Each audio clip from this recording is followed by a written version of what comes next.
Well, new tonight, former President Donald Trump could be hit with another round of legal troubles right now. Trump could soon be indicted in a third case. Now, this one is linked to Special Counsel Jack Smith's investigation into efforts to overturn the 2020 election. On Tuesday, the former president said that he received a letter from the Justice Department. The letter informed him that he's the target of the investigation.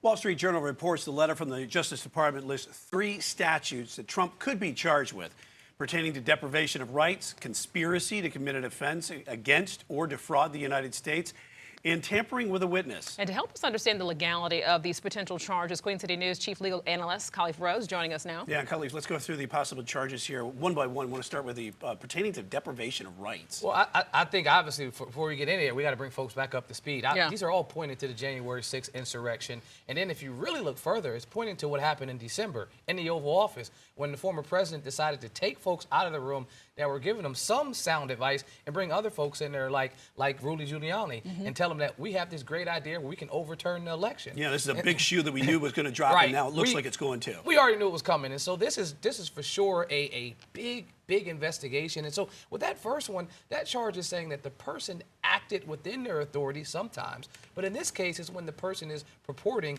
or pretending to act within authority that they don't have. And I think that's kind of directly on point to what we see here, where the president was trying to use other folks in other states with the case that we talked about in before, where we're going to get these fake electors to go, all part of that great scheme to try to overturn the election. That charge, it comes with life in prison if you're convicted of that. So this is significantly bigger than what we started with in Manhattan, what we're seeing in Miami, and now what we're seeing here. The charges are always elevating. With the second one, you're talking about this is a conspiracy to defraud the American people. And so what you have to do here is they have to prove that the government was either money was taken from them or that they interfere or obstructed with a legitimate government activity. Well, obviously an election, a free election of the people, is something that's clearly a legitimate government activity, what they were trying to do. And then the last one, that witness tampering, you can point to any witness that appeared in front of the January 6th committee, and you can say, hey, they were attempting to interfere with those witnesses. They were telling them, if you stick with the party line, you'll be okay. And if you don't, you'll know what happens. And so Jack Smith can pick anybody he wants for that last charge, for sure.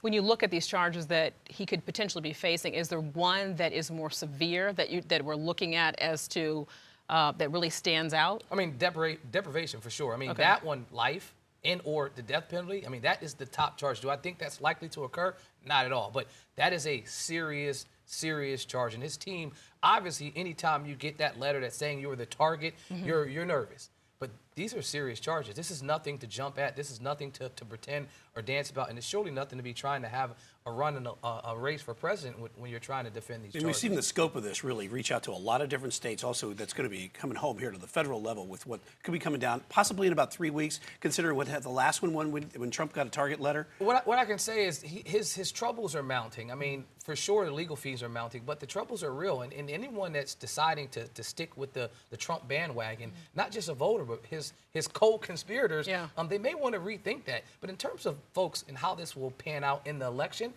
if you were a pro-MAGA, pro-Trump supporter, I don't think you're leaving, even with these new charges, because you believe now this only enrages your point that the government has overreached and they're overstepped their boundaries.